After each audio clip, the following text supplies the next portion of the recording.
Yooyyaa ilmaan ayyaa ashama harka fuulee kabajamtootaa fi jaalatamtoota qaqqaalii ilmaan Oromoodhaa kan sadarkaa idil addunyaatti argamtan kan biyya keessaa kan biyya alaa fi kan Eeshiyaa keessa jirtan hunda keessan nageenyi fi oowwan hedduu isin jirtanitti isin haadha qabu isiniin jechuu barbaada. Egaa kanatti aansee wanti har'a irraa dubbachuu barbaannuu fi wal hubachiisuu fi hubannoo walii kennuun nu barbaachisuuf wixinee labsii seenatoroonni mootummaa Ameerikaa Joo Baayidaniif dhiyeessanii Joo Baayidanitti mallatteessanii hojiitti hiikamuudhaaf fi hojiirra ooluudhaaf deemu lammiilee Itoophiyaa uummata nagayaatii fi biyyattii saniif bu'aa fi faayidaa akkamii qaba kan jedhuu fi labsiin mirkanaa'uuf deemu kun yookaan ammoo labsiin Joo Baayidan mirkaneessuu fi dhugoomsuudhaaf deeman kun yoo hojiitti hiikamu taate aangoota mootummaa fi warroota yakka duguggaa sanyii raawwatan kan gartee gudeeddaa raawwatan yakka waraanaa raawwatan yakkoota gurguddoo dhiittaa mirga namaa raawwatan aangoota mootummaa ajajoota waraanaa bulchitoota dabalatee warroota gartee mootummaa Itoophiyaatiif gargaarsa waraanaa godhan biyyoota akka Eertiraa fa'aa dabalatee jechuudha. Ajajoota waraanaa Eertiraa bulchiinsa mootummaa Isaayyaas Afwerqii irratti dhiibbaa akkamii geessa kan jedhu laaluu fi wal hubachiisuun barbaachisaa waan ta'eef dhufee jechuudha. HR 66 jalqaba qabxiin bu'uura inni godhatee ka'e biyya Itoophiyaa keessatti qabxiin inni jalqaba lolli hatattamatti akka dhaabbatu. Lolli yeroo dhaabbatu kana naannoo Tigraay qofa osoo hin taane Oromiyaas ni dabalata. Biyyattii kutaa kamuu Beenishaangulis haa ta'uuti kutaalee biyyattii Itoophiyaa keessa jiru kamuu ni dabalata ni ilaallata jechuudha. Qaama walaba ta'ee waan kana itti kaleenyaan hordofu mootummaan Ameerikaa hatattamatti dhaabuudhaan gochoonni fi murtiileen darban sun akka hojiitti hiikaman itti kaleenyaan kan hordofu bakka bu'aa seenatorootaa fi seera HR 66 duwwaadhaan kan hundeeffamutu jiraata jechuudha. Wanti ilmaan Oromoodhaa beekuu fi hubachuu qabnu qabxiin tokkoffaa lolli akka dhaabbatu. Qabxiin lammaffaadhaa inni murteessaa fi barbaachisaa ta'e iddoowwan diroonidhaan tumaman iddoowwan gartee rakkoo sababa siyaasaa fi waldhabbee mootummaa Itoophiyaatiin uumameef gargaarsi namoomaa gargaarsi yaalaa fi gargaarsi hatattamaa kan gargaarsa MSF haa ta'u United Nations haa ta'uuti World Health Organization haa ta'u gargaarsi yaalaa kan nyaataa kan dhugaatii wanni bu'uura ilma namaatiif barbaachisu hundi akka hatattamatti danqaa tokkoon alatti akka qaqqabsiisu goosisaa jechuudha. Qaama waan kana itti kaleenyaan hordofuu fi already dhaabbatee jira. Gargaarsi WHO fi warri NGO addunyaa kana keessa dalagan hundi isaanii mootummaa Ameerikaatii fi mootummoota addunyaatiif dalagan kana beekaa. Isaan kunniin basaastota warroota informationa mootummoota addunyaatiif kennan namni bilisaan fidee gargaarsi kennu tokko hin jiru jechuudha. Qaamni kun qaama walaba ta'ee tarkaanfii mootummaan fudhatu dhiibbaa mootummaan geggeessaa jiru maal fakkaata ka jedhu gabaasa dhiyeessanii jechuudha.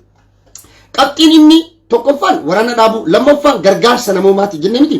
Qabxiin inni sadaffaa fi murteessaan biyyattii Itoophiyaa san keessatti sustainable biyya tasgabboofte biyya nageenyi keessatti mirkanaa'e biyya walabummaadhaan gartee yaada ofii jaarmaalee siyaasaa fi mormitoota walitti dhufanii national dialogue jechuun waliigaltee biyyoolessaa qaama walaba ta'ee fi qaama mootummaa harka keessaa hin qabne jechuudha. Ka paartiileen siyaasaa fi namoonni yaada qaban hundi isaanii irratti hirmaatanii fi biyya san keessatti waliigalteen biyyoolessaa geggeeffame biyyi Itoophiyaa sun akka biyya tokkoo taatee akka itti fuftuuf. Kana jechuun ammoo qaamni hidhatee ala jiru waraanni bilisummaa Oromoo haa ta'uuti warri naannoo Tigraay keessatti bifa adda addaatiin socho'aa jiran haa ta'u Beenishaangul keessas haa ta'uuti qaamni mana hidhaa jirullee hidharraa akka hiikamee waliigaltee biyyoolessaa kana keessatti hirmaatu mirkaneessaa dubbataa jechuudha. Qabxiilee hedduutu achi keessatti ka'ee jechuudha.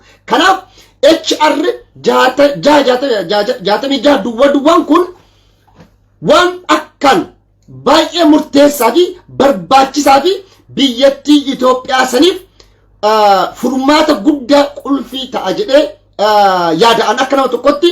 Kana ammoo ilmaan Oromoodhaa dhugatti obboleeyyan kee ajjeefamaa jiran obboleeyyan kee qe'ee isaanirraa buqqa'aa jiran obboleeyyan kee reebamaa jiran keessattuu daasbooraan ilmaan Oromoo biyya alaa keessatti argamnu koominiitiileen Oromoo biyya alaa keessatti argamnu keessattuu isteeta Ameerikaa hunda keessatti qaamni Oromoo argamtan qaamonni gartee mirga namoomaatiif falmitan hundi keessan waajjira HR 66 duwwaa duwwatti iimeelaan haa ta'uuti xalayaadha bifa xalayaatiin haa ta'uuti bifa gartee deeggarsaatiin yaadnii fi yaadni isin fiddanii dhuftan kun yaada akkaan barbaachisaati yaada akkaan murteessaati yaada akkaan mirga namaa biyyattii san keessa kabachiisu lammiilee Itoophiyaa lammiilee nagayaa harka qullaa jiraniif nageenya isaaniitii fi rakkoo isaan keessa jiran kana keessaa baasuu fi furuudhaaf qabxii murteessaadha isin deeggarra jettanii yaada deeggarsaa godhuu fi qabdanii jechuudha. Kun waan akkaan baay'ee barbaachisaa fi waan nullee hin feenu jechuudha biyya san keessatti jechuudha. Kanaaf dhugumatti wanti kun amma akka mootummaan Abiy Ahmed yookaan pirezidaantii itti aanaa pirezidaantii ministeera Itoophiyaadha Dammaqa Mokonnin Dheengadda illiitiiwwan warra lola kana eegale jechuudha. Warra lola kana eegale warra yakka gurguddaa raawwatan warra gartee HR kun amma bakka lamatti qoodama. Qaamni tokko qaama lola dhaabsisuu gargaarsi namoomaa akka gahu ka fayyaa ka nyaataa ka dhugaatii akkasumas qaama gartee waliigalteen biyyoolessaa biyya san keessatti akka gaggeeffamuu fi nageenyi waaraan biyya san keessatti akka bu'uuf qaama hojjetu jira jechuudha. Qaamni tokko ammoo qaama yakkamtoota duguggaa sanyii raawwatan humarraatiin kaleessa baasee jira. Dirooniidhaan duguggaa sanyiidhaa raawwatamee jira. Abbaa diroonii san kenne diroonii sun ka kampanii kamiiti ka Turkiiti moo ka Dubaay itti gaafatama jechuudha. Saatalaayitii daataa wanni hunduu gurama jechuudha. Mootummaan Dubaay ta'uuti mootummaa Turkiyaa ta'uuti itti gaafatama jechuudha. Waraanni Isaayyaas Afwerqiitii fi waraanni Farmaajoo naannoo Tigraay keessa seenee shamara Tigraay gudeede ragatu jira. Duguggaa sanyii raawwate ragatu jira. Gocha yakka waraanaa raawwate ragatu jira jechuudha. Qaama ammoo tokkoon tokkoo isaa Abiy Ahmed irraa kaasee Biraanuu Juulaa fi Baacaa Dabalee fi warra jeneraaltota jedhanii kan ajajoota waraanaa fi bulchitoota naannoo Amaaraa milishaa naannoo Amaaraa faannoo naannoo Amaaraa waraana Isaayyaas Afwerqii ajajoota waraana Isaayyaas Afwerqii ammallee hooggantoota sadarkaa gurguddarra jiran kam qaamni kun filatee seeratti dhiyeessuudhaaf deemutu jira jechuudha. Gaafa kana jennu Abiy Ahmed irratti maaltu godhama? Biraanuu Juulaa irratti maaltu gaha? Yookaan ammoo Dammaqaa fi ajajoota waraana Itoophiyaa jeneraaltotaa fi ajajoota faannoo qaama jedhamee socho'u kan naannoo Tigraay keessa baha jedhee mootummaan Ameerikaa galgalaa ganama itti labsisuun dhiibbaa akkamtu isaanirra gaha ka jedhu qabxii tokko lama sadii jedhee lafa sinii gaha jechuudha. Tokko yakka isaan raawwatan kanaaf mootummaan bilisiginnaatii fi bulchiinsi Isaayyaas Afwerqii itti gaafatamummaa fudhachuu. Lola kana banuu keessatti rakkoo fi dhiittaa mirga namaatiif uummata biyyattiidhaa saaxilu ajajoonni waraanaas gochoota raawwatan san hundaaf kan naannoo Oromiyaa keessaa fi kan naannoo Tigraayis kan Wallagga keessatti kan Beenishaangul keessatti kan Walloo Kamisee keessatti kan iddoowwan garaagaraatti ta'u kana hundaaf itti gaafatamummaa fudhachiisaa jechuudha. Inni lammataa maalidha? Viizaa baan jechuudha. Wanni kun yoo kamallattaa'u taate angawni Itoophiyaa tokko ajajaan waraanaa ta'uti. Ajajoonni xayyaara Itoophiyaadhaa ajajan kan caasaatti raajii ittisa biyyaadhaaf kamu bulchiinsi Abiy Ahmed irraa eegalee itti aanaa pirezidaantii irraa eegalee ministeerota sadarkaa ministeerota irra jiran hunda akka isan viizaa Ameerikaa fi viizaa Awurooppaa hin arganne isaan kana bulook godha jechuudha. Bulook jechuun beekanii itti cufa jechuudha. Balbala kara isaan biyya alaa deemanii waatti kadhatan sadaqaatti soqatan hin jiru jechuudha. Seera Awurooppaadhaa akka Itoophiyaatti miti barraa'ee seerri sun mirkanoofnaan Abiy Ahmed shurruguddiin biyya Awurooppaan jiru jechuudha. Suuraa ka'uudhaaf Awurooppaa dhufuu hin danda'u jechuudha. Suuraa ka'uudhaaf Ameerikaa deemuu White House never ever hin danda'u jechuudha. Qabxiileen sunniin hundi haga guutamanitti jechuudha. Kanaaf miidhaa gurguddaa irraan gahaa jechuudha. Ammallee inni lammataa maali? Abbootii qabeenya Amaaraa. Abbootii qabeenya Abiy. Kan lola kan Hayilee Gabrasillaasee irraa fuudha. Hayilee Gabrasillaasee daataa isa jira. Jechoota inni haaseetu hiikama. Inni Fayyisaa Leellisaan boloachoo. Namicha abbaa qabeenya naannoo Amaaraa. Foon ilma namaa gubaatii nyaadha agarsiisaa ka jedhe abbootii qabeenya lola kana irratti hirmaatan lola kana deeggaran angoota mootummaa dabalatee qabeenyi isaanii biyya alaatii qaban akka sochoole godhaa jechuudha. Akkuma biyya Ruusiyaa Raashaa gartanii miti. Hatattamatti waan jirre oleef abbootiin qabeenya Raashaa biyya alaatii qaban kilabii Chelsea abbaan Chelsea kilabii isaa gurgurachaa jira. Qabeenyii fi oomishni isaanii biyya alaa keessatti baan ta'ee jira jechuudha. Labsiin kun kana ilaallata jechuudha. Gaafa kana godhan mallaqa isaan biyya baankii Swiss baankiidhaa qaban haa ta'uuti baankiiwwan Awurooppaa Ameerikaa keessaa qaban mallaqni jiraa akka sochoone buloonkodha jechuudha. Miidiyaalee Itoophiyaa keessatti lola kanaaf uummata kakaasan kan akka Isaat fa'a, ETV fa'a miidiyaalee kamuu gaazexeessitoota dabalate warroota lola kanarratti hirmaatan harki isaanii keessa jiru tokkoo ishii akka isiin gara tokkoon baane balbala itti cufaa jechuudha. Itti gaafatamummaa fudhachiisaa jechuudha. Kanaaf warri isaat alba'aa jiran. Kanaaf warri isaat ifirraa fincaalaa jiran. Kana hubachuu fi Abiyyibaan akka qoosatti ilaalan. Dubbiin bakka dhugaa geette jechuudha. Gaafa dubbiin bakka dhugaa geette ammoo OBN ilaalaa, ETV ilaalaa, bakka hunda deemaa. Nu reebaa, nu dhaqqabaa, nu baraaraa. Uummanni dhalattoonni Itoophiyaa biyya alaa jettanii jedhan. Dhalataan Itoophiyaa HR 66 duwwaa dura dhaabbatu diina Itoophiyaati jechuudha. Diina Itoophiyaa, diina lammiilee nagayaatii fi diina dimokiraasii, diina nageenya, diina waliigaltee biyyattii sun akka biyyattiitti itti fufne warra barbaadu warra ammallee lola labsuudhaa fi dhiiga namaa jigsuu fi dhiiga namaa dhuguu baratan warroota sanii jechuudha. Kun nun ilmaan Oromoo fi sabaaf sabalmoota nun ilaallatus, nun fakkaatus bakkas nun bu'u jechuudha. HR 66 duwwaan kun baay'ee barbaachisaa fi baay'ee murteessaadha jechuudha. Kanaaf caasaan bakka lamatti qonnee tokko ka caasaa nagaatii tokko ammoo ka seeraati. Ka seeraa kun ammoo warroota abbootii qabeenyaa, warroota miidiyaalee haa ta'uuti daataan guuramee warri ammoo yakka kanarratti Eertiraa dabalateetii beeka. Farmaajoon sirraa nafuu beeka. Mootummaan Sumaalee sirraa fuuf hin deemu jechuudha. Amma sa'aatii sireesiti. Raashaa akkamitti akka daaraa godhan hundi keessan agartanii jirtan. Biyyoonni weestarnii jechuudha. Keessattuu olaantummaan Ameerikaa hagamta akka dhiibbaa qabu Itoophiyaa xiqqishuu macaacuree sanii irratti miti. Biyya Raashaa guddoo Ruusiyaa gudditti irratti dhiibbaa akkamii akka geesse hundi keessan agartanii jirtanii jechuudha. Kanaaf nuti HR 66 duwwaa yeroo kamuu caalaa ni deeggarra. Yaadaa fi fedhii ilmaan Oromoo fi sabaaf sabalammoota lammiilee biyyattii san keessatti jiraatanii fi nama biyyattii sun akka biyyatti akka itti fuftuu fi nageenyii fi dimokiraasiin akka dhufuuf qaama deeggaru jechuudha. Kanaaf ni deeggarraa jechuudha. Wanti har'a laalaa dhageeffadhaa. Abiy Ahmad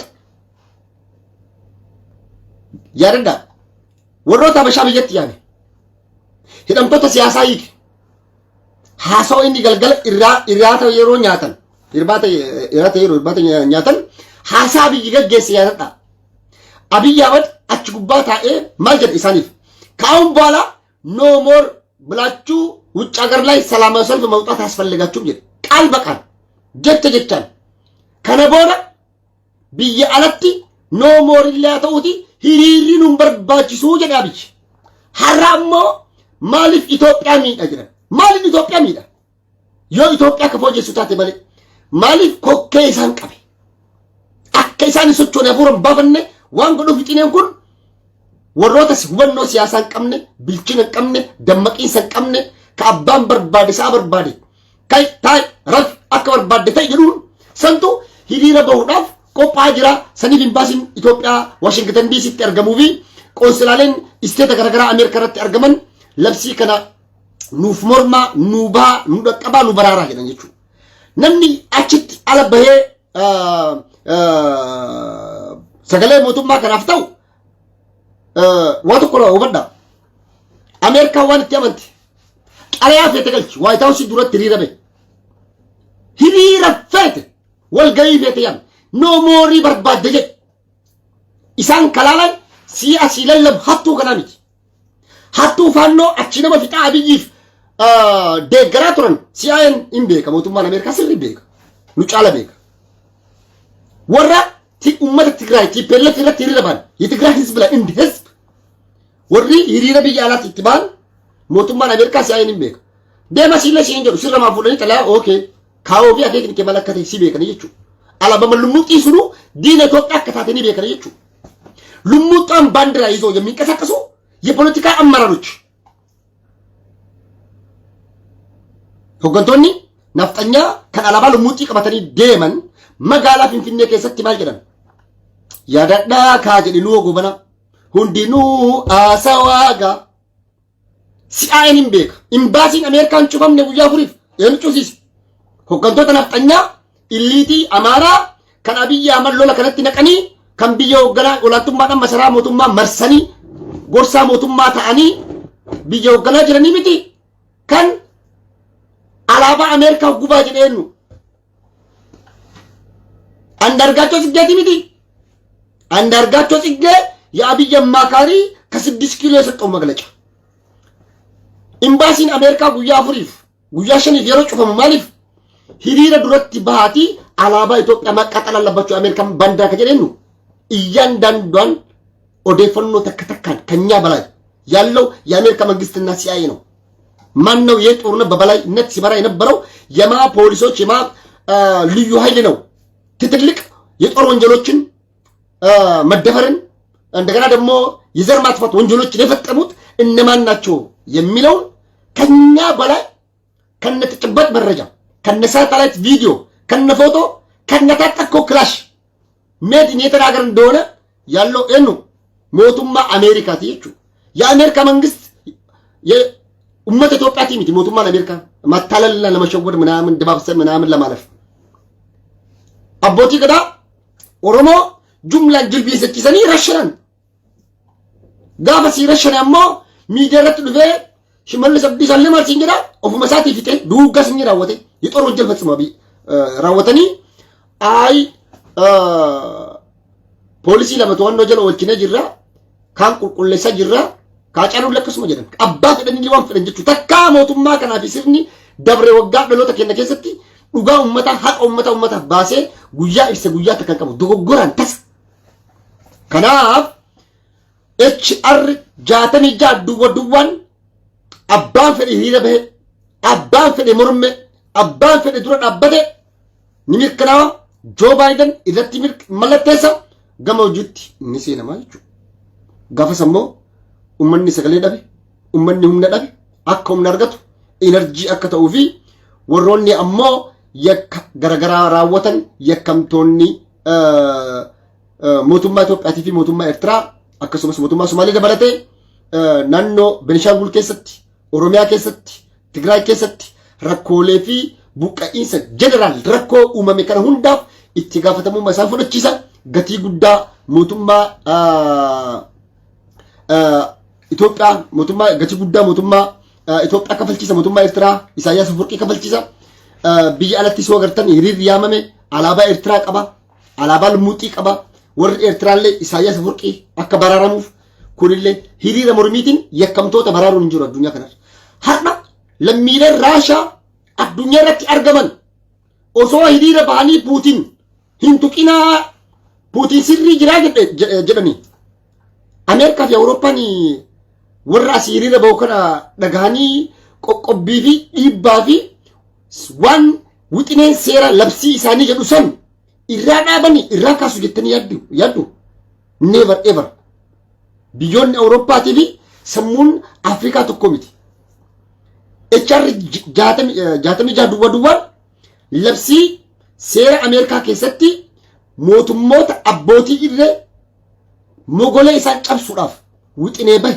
ውጥኔን ኩን ቀብጢወን ሲኒሜ ኦፍ ኬሳ ቀባ ሎላ ዳቡ gargaarsi namooma kafayyaa kanyaataa ka dhugaatii akka ga'u danqaa tokkoon alatti biyya rakkoon keessa uumame san keessatti waliigalteen biyyoolessaa akka geggeeffamu qaamni hidhatee jiru kamuu qaamni madadhaa jiru kamuu waliigaltee biyyoolessaa kanarratti hirmaatee ifaa fi bilisaan bifa dimokiraatawaa ta'een biyya san keessatti bifa rakkoon hin uumamneen ammallee yookaan rakkoon siyaasaa gaafa Afrikatti akka hin uumamnetti akka gartee rakkini siyaasaa sun hiddaan furamuuf nageenyi waaraan bu'uuf birmadummaan biyyattii fi lammiilee nagaa mirkanaa'uuf kan deeggaru sappoortii godhu jechuudha.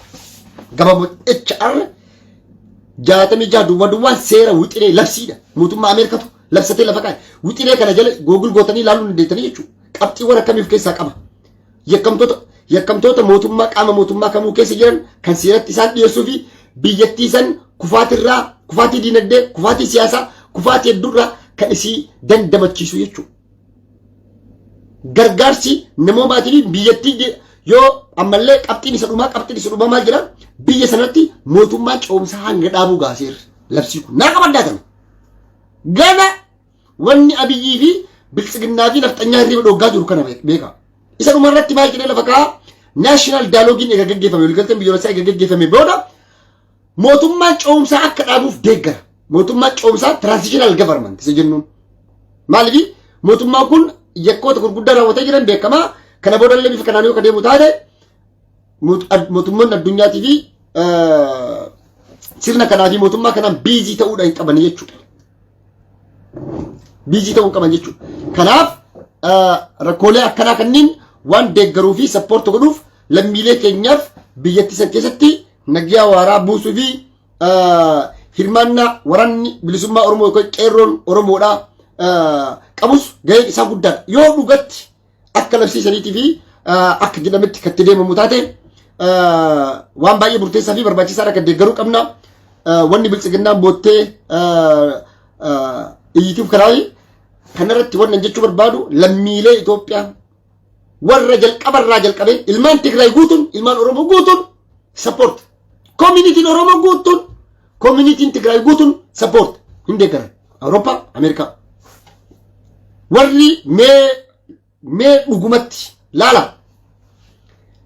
Sirna Biltsiginnaa kana namoonni deeggaran namoonni dhuunfaa biyya Ingiliz keessas jiraachuu malanii, Jarman keessas jiraachuu malanii, Ameerikaa, Kanaadaa, Awustiraaliyaan jiran. Norwee dabalatee jechuudha. Miidiyaalee isaan irratti nama tokko dhagarra. Yookaan peejii feesbuuka isaaniitiin baanii waan hedduu jedhan. Mee isaan dhiiraati kophaa isaanii baanii hayyaniime. An Oromoo bakka bu'a. Community Oromoo, hawaasa Oromoo, Jarmanii, Kanaadaa, Awustiraaliyaa, Ameerikaa hayyama qabuun, ijaaramiinsa qabuun, caasaa hanqi yaaganagaa jedhee mootummaa Ameerikaatti xalaa galfatee alaabaa qabatee alaabaa Oromoo bakka buutuu fi Oromoo fakkaatu qabatee mee gadi bahee Abiyyi Ahmadiif sagalee akka ta'u nama tokko agarsiisa. Nama tokko hin jiru. Qafoo qofatu guute biyya alaa kana.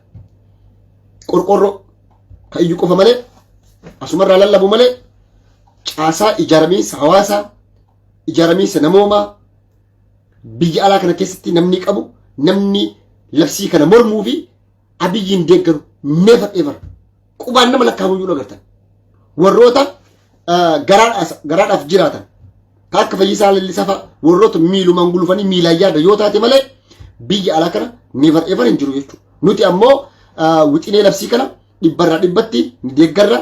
Wixineen kun biyyattii saniidhaaf furmaata nageenya fida jennee dimokiraasii fida jennee waan yaannuuf sappoorti goonaa cinaa dhaabbannaa ni gargaarraa ni deeggarra jechuudha. Kana isin jechuu barbaada.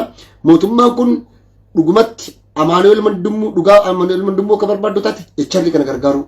Yoo dhugumatti abbaa kabbee qabbitoo manadhaa keessaa baafamee ajjeefame dhugaas akka barbaaddu taate echarri 66 duwwaa deeggaruudha. Yoo dhugumatti obboloota keenya Gujii keessatti, Boorana keessatti, Dambidolloo, Ilubbaabur, Jimma keessatti, Baalee fi Arsii, Harargee keessatti, Shawaa fi Walloo keessatti obboloota keenya ampulaansii irraa buusanii gochammeenyaa irratti raawwatanii ajjeefaman san dhugaa isaaniitiif haqa isaanii yoo kan mormitu taate yoo kan gartee dhugumatti haqaa fi dhugaa Oromoo jallate bakkatti deebifachuuf hanga tokkollee haa taatu xiqqooshillee karatti deeffachuu kan barbaadnu taate HR 66 duwwaa deeggaruu qofaa fi sagalee sappoortii gochuudha. Dirqamni nu qabu ilmaan Oromoo biyya alaa kana keessatti argamu jechuudha. Keessattuu dhugaa abbootii gadaa Oromoo Karrayyuu Michillee jumlaadhaan jilbiinsachiisanii surrii mataa kallacha gubbaadhaan ajjeesan. Kan dhugaa isaanii Rabbi baase. Kan qaamni mootummaa Shimallis Abdiisaatiin ajaja Shimallis Abdiisaatiin irratti raawwatan. Ajaja poolisii komishinara Araarsaa Mardaasaatiin raawwatan. Ajaja bulchiinsaa fi nageenya mootummaa naannoo Oromiyaatiin abbootii gadaa, abbootii nageenyaa, abbootii dimokiraasii, abbootii araaraa, abbootii walqixxummaa, abbootii gadaa kanan rashanan, ajjeesan, nyaatan dhugaan isaanii gumaa isaanii baasuu kan barbaadu taate HR 66 duwwaa deeggaruu qofa. HR 66 duwwaan waan asirratti isinitti himee isiniif ibsuuf wiyyaalin hedduu qabxiilee wixineeffamee hedduu of keessaa qaba. Kun nutiif waan gaarii mootummaadhaaf bawwoodha. Itoophiyaa miidhaa Itoophiyaa ni godaan minaamin jinni maarge. Amma World Bank qoqqobbii Itoophiyaa irra kaa'ee jira jechuudha. Mootummaa Ameerikaa bajeta irra dhaabee jira. Gamtaan Awurooppaa bajeta mootummaa Itoophiyaa irra dhaabee jira. Wixinee labsii kana keessatti ammoo maal godha? Qabxiilee kana fidee waliigalteen biyyoolessaa fi mootummaan coomsaa Itoophiyaa irratti gaggeeffamu taate bajeta mootummaan Awustiraaliyaa, Kanadaa, Awurooppaa, gamtaan United Nation maarree Ameerikaa bajetni irraa murame World Bank maarree guutuun bajanni kun akka deebifamu ajajaa jechuudha. Maal miidha Itoophiyaan fayyade malee? Mootummaan coomsaa akka godhamu taate waliigalteen biyyoolessaa godhameellee mootummaan kun nu gaggeessoo uummanni biyyattiidhaa yookaan lammiileen biyyattii fi paartileen mormitootaa hunda hammate qaamni hidhatee ala jiru warroota Tigraayillee kaammate jechuudha. Akka Ameerikaa jettu Ameerikaa bira qalbiin akkasiin jiru. Kan isaan illee amananii isinii ta'ee jira eenyu ta'ee jira. Jaalman Rookootu sii ta'ee jira eenaa ta'ee jira. Kaaf Rookootu sii ta'ee adda bilisummaa Oromoo sii ta'ee mootummaan kun isin ceesisa haga gaafa guyyaa kana yoo ka jarri jedhattaate wixinee labsii kana keessatti kaamee keessatti biyya san baraaruuf bajata mootummaan Ameerikaa irraa dhaabe kan gamtaa Awurooppaa dhaabe kan World Bank hunduu Itoophiyaadhaaf atattamatti deebifamaaf jechuudha. Hin gadhiifamaaf. Abiyyiifaan maal sodaatanii HRD kana mormaa jiran beekanii yakkoota waraanaa raawwataniif itti gaafatamummaa isaan fudhachiisa. Viizaa isaan dhooggaa akka isaan biyya Awurooppaa kana seenne viizaa irra kaa'aa akkuma kun Puutiin Joo Baayiden bulchitoota qaata barra Puutiin biyya biraa dhaquu hin danda'u Awurooppaa baan viizaa kaanii mirkanaa jira jechuudha. Biyya takka dhaquu hin danda'u. Abiyyi Awurooppaa fi Ameerikaa dhaqee suuraa ka'uu hin danda'u. Akka dheengaddaa Abiyyi siin sobuuf yaada jechuudha warroota sobamtan. Mee rabbii keessanii jedha laalaa. Abiyyi Ahmad gaafa dheengadda Awurooppaa dhufe gamtaan Awurooppaa gamtaa Afrikaa affeere. Tanallee hubadhaa. Waan miidiyaan OBN siin sobu, ETV siin sobu, Abiyyi siin soban. Yaa akhi abillaa uummanni keenya maal taatan? Laal Abiyyi Ahmad ka gamtaa Awurooppaatu gamtaa Afrikaa affeere. Malee Itoophiyaan yaamicha keessa hin jirtu. Abiyyi Ahmad gamtaa Afrikaa eega yaamamtanii rabbii keessanii jedhaati nasattara waggaa takkaa fi wayi. Ardii Awurooppaa keessa dhaabadheen beekuti. Akka gaafa noobeelii fudhadheetti asii gale uummata kiyya kana sossobadhaa. Achi dhaqee suuraa kaati. Bakka buna buufadhaatiin ergadhaa jedhee gamtaa Awurooppaa lukarra jigee kadhate. Gamtaa Afrikaa Abiyyi kadhate. Gamtaan Afrikaan ergee jechuudha. Gamtaan Awurooppaa maaliif ergite jechuun hin danda'u. Abbaa barbaade erguu danda'a jechuudha. Ergate gaafa ergu ammoo Abiyyi Ahmad rabbii keessanii jedhaati ilaala. Olaf Scholz Prime Ministerii Jarmanii chaansilara Jarmanii wajjin daqiiqaa shaayii kaaffeen beekanii shaayii kaaffee walgahiirra turtee bara buna dhuguuf daqiiqaa 15-20 keessatti shaayii wajjin dhuyda.